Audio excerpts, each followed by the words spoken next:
So welcome back to the Customer Care channel. I am Lisa Baker and I'm your guide to creating customer experiences that are smart, human and unforgettable. So let's get started. Now, before we start today's episode / video, whichever one you're watching, listening on, here's just a quick reminder. Now, if you're already ready to up-level your entire customer experience, you do know I have my full customer experience course available in the link. The link is in the description down below.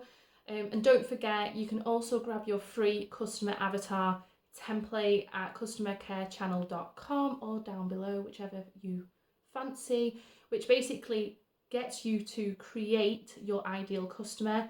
It's questions and it'll pull the answer out of you and get it down on a piece of paper, and all you have to do is sign up to get the email.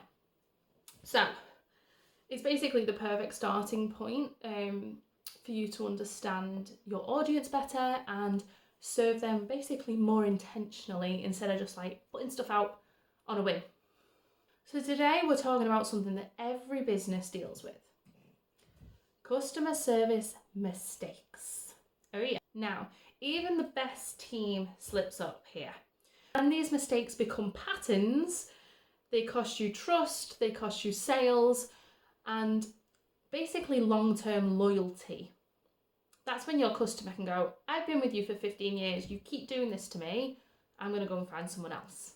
And then you lose someone that was doing positive word of mouth about you, that now they're like, no, I'm done, I'm out. So now let's talk through the most common customer service mistakes and basically how to fix them fast, because that's what we're here for, isn't it? Mistake number one, it's always number one, the slow response times. There's nothing worse. Nothing frustrates a customer more than basically waiting too long for a reply. Whether it's a support ticket, a direct message, or even an email, your response time is a reflection of how much you actually value them as a person.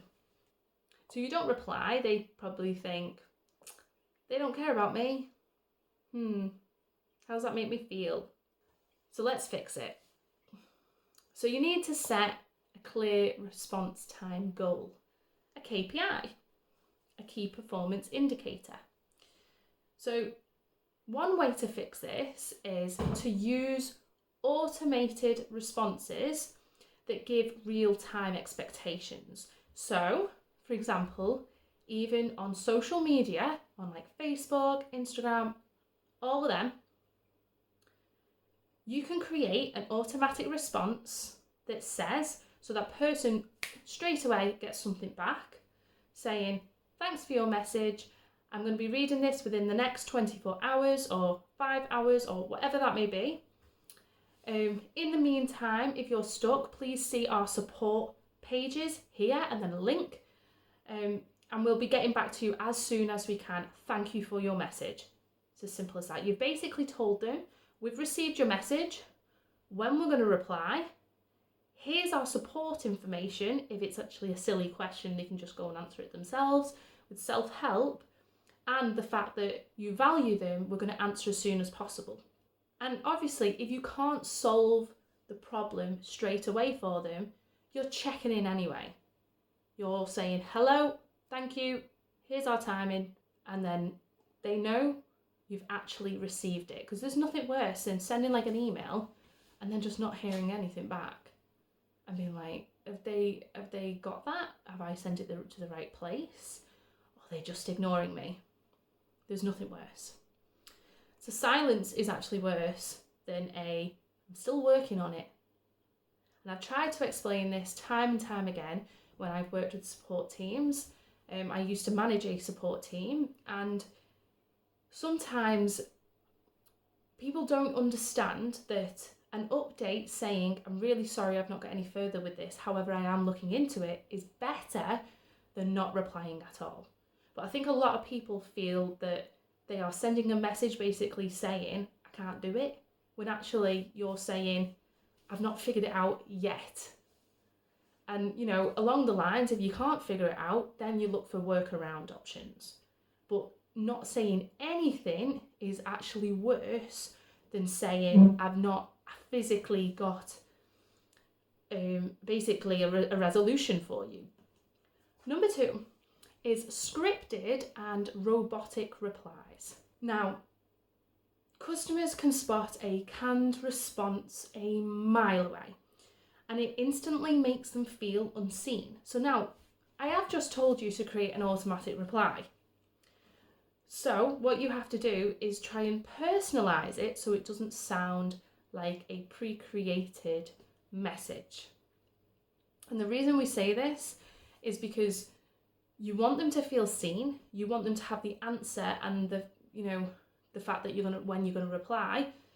However, you don't want them to feel like they're constantly talking to a robot. One automatic message is better than 3, 4, 5 robotic messages. Now, when you're creating, I don't know whether you've seen my video, have I posted it yet? I'll have to have a think. I'll post it up above if I have, about creating standardized responses, which is pre-created replies for you to use when you're replying to customers. Now, these pre-created replies are created so that you can adapt them as and when you're speaking to your customers. So you can add in their name, you can add in more information about their problem and adapt it. It's not for copy and paste, send. That's not what it's for. So be careful about how robotic and how many you send to your customers, because it can really upset them. So let's fix this. You basically need to empower your team or yourself to use scripts as basically guides, as I was just saying, and not specifically templates. So the first sentence might be, "Thank you for your message. I am now looking into this for you." The next line is something personal to their problem. And then the next line after that could be, "Thank you for your patience. I will be getting back to you within so many hours," or whatever that may be. So that is pre-created, but the middle sentence was actually something that you have written about their problem in, like, specifically. So you want to encourage a natural tone, empathy, of course, and personalization. Even using the customer's name and basically restating their concern shows that you're actually listening to what they're saying. Getting defensive. I always smile at this because it's so hard. I know it's hard. And it's easy for me to preach. It's so hard. If a customer complains and your team might feel tempted to defend the company, defensiveness can actually break the customer's trust super fast. Now, in order to fix this, because it's so easy to get defensive, I know, you need to teach your team to lead with empathy and not their ego. Phrases like, things like, "I hear you," or "that must have been really frustrating," go a really long way. So you need to validate their issue first and then troubleshoot, and not say, "Well, we didn't do that. That's not our fault. Why did you do that? Because that's caused this problem." That's not how we want to be talking. We want to be saying, "I understand why that makes you really annoyed. I'll have a look into that for you right away." It's not hard. It's not hard to be empathetic, but it's super hard not to be defensive. So give yourself a break, try your hardest, and always come back to this. "I hear you, that must have been really frustrating." Even if you write them down and post a note and stick it on your laptop, just in case you get in a position on a phone call or anything like that and you don't know what to say, you have that there to bring the tone back to where it needs to be. Now, mistake number 4 is inconsistent information. So if one agent, for example, says one thing and another says something else, it basically erodes your credibility. And your customers are home thinking, "What am I supposed to be doing? This company is telling me one thing, then the other, and I don't know what to do. And if I do either of them, something's going to break. I just want them to fix it for me. That's what they're going to think. So let's fix this, the inconsistent information. So you need to make sure that your support team has access to basically one single updated knowledge base, and they must refer to it when they're answering to the customer, whether it's through a ticketing system or phone calls or however that may be. One knowledge base, and they follow the information of when this issue occurs. You also need to train regularly. So if an issue keeps occurring, maybe it's time to pull a meeting together and say, right, everybody, this issue keeps happening. One, we could do with a workaround. Secondly, we've updated the knowledge article, so you need to be following it. Last week's information is now outdated, so you need to be following this knowledge article. This is what we're going to do. Any questions? Because then each individual has been, I suppose, refreshed on that issue in particular. And it's also a great idea to have a system for logging customer interactions as well, so nothing gets lost in translation. So I can't stand emails. That's just me personally, because I've worked within a service desk environment for the last 12 to 14 years.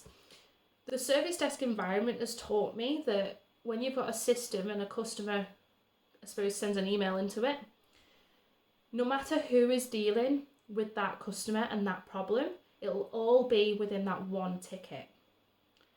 No matter who is responding, no matter who is working on it, every time that customer replies, it'll go back into that ticket.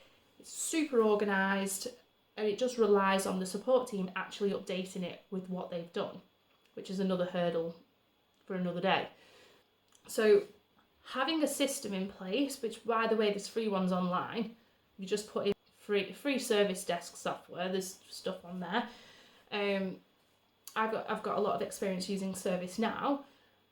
It will literally change the way your business works, because you're not going to be organising emails every day, trying to figure out who's replied to who, making sure the emails are all in the right folders and all that palaver. All that's been taken away, and the software will manage it for you. Definitely a recommendation that I stand by. So number 5 is ignoring feedback. So when customers take time to give you feedback and nothing changes, they do notice. They've just spent 2 minutes or even 10 minutes of their life that they did not need to spend filling in your survey, telling you about how good you are, and also telling you about what improvements that you need to make. I also have a video of how you can create a customer survey, so I'll put this up here as well to help you with that. And my course also takes you through that as well in more detail. If you collect all this information and then never actually do anything about it, one, you're missing out on opportunities, and secondly, it means they will never give you information again. They'll never give you feedback again, ever, because they've spent time giving you information, valuable information, and you didn't bother to even look at it, fix it, wherever that may be. So let's fix this. So firstly, you need to close the loop. They give you feedback, you need to do something about it. Even if you can't implement the suggestion, let them know that it was heard. So an email. I've read your feedback, we really understand why you feel that way, and we'd love to fix this issue. However, at this moment in time, we're not able to implement your suggestion because it impacts something else within our business. For example, you could also create a visible way to collect, sort, and act on your customers' feedback regularly. That could be something like a Google form, and you collect all the feedback, it sorts it for you, it's free, and then you work through that spreadsheet that it's created, tick off each one that you've reviewed, tick off the ones that cross out the ones that you disagree with, or whatever that may be, and actually work through it. Put a meeting in your diary for once a month. Make sure you actually review the information, and then drop an email to all the people that gave you feedback and say, thank you for your feedback. we've now reviewed the information that we've received and we have implemented this, this and this to improve our business. Done. And then they'll think, oh, we actually got listened to. I'll give them more feedback next time. You can even say to them, we've implemented some changes to improve what you've mentioned. Please let us know what you think via the link below, which would go straight to your service desk. And then you also get feedback, from the improvements that you've made. And also if they have any issues, they'll say, oh, I've tried that, but it's affected me in this way. Could you have a look, please? It's a brilliant way to improve your business. So what I want you to do, a bit of an action for you, is to pick one of these 5 mistakes. I want you to audit your own little process. I want you to ask your team, are you doing this? And then create basically a micro fix that makes an immediate difference. Obviously, just keep in mind, you might need to go through change management of any fixes that you make depending on what they are. And that action should help you keep improving, because you want a continuous improvement culture in your business to keep you improving. So a little bit of a reflection. I actually want you to have a think about what mistake do you personally think frustrates your customers the most? And it'd be great to actually put them in the comments down below so I can have a look. And how quickly can you actually start fixing it? Because we're here to actually do something. We're here to make improvements. We're not just here to watch. Keep watching content and not doing anything about it. Make sure you're looking at the mistakes that you're making. Make sure you're doing something about it, because your customers will be happy that you are doing that. I'm thankful that you're doing that. Now, like I mentioned earlier, don't forget to download your free customer avatar template from the link in the description down below or from customercarechannel.com. And if you're ready to dive deeper, because I've mentioned the survey stuff in this video, my full customer experience course is also in the link down below, and it's waiting for you. Now, thanks for watching this episode or listening to the Customer Care channel. If you've got value from this, be sure to like it, subscribe, and share it with your team or fellow business owners. If you're on the podcast, make sure you leave a 5-star review and let me know what you think. Let's build a service culture that customers can actually rave about. I'll see you in the next episode, or on TikTok, Instagram, YouTube Shorts, if you're looking for daily customer experience tips and behind the scenes insights. Thanks for listening and watching, and I'll see you in the next one.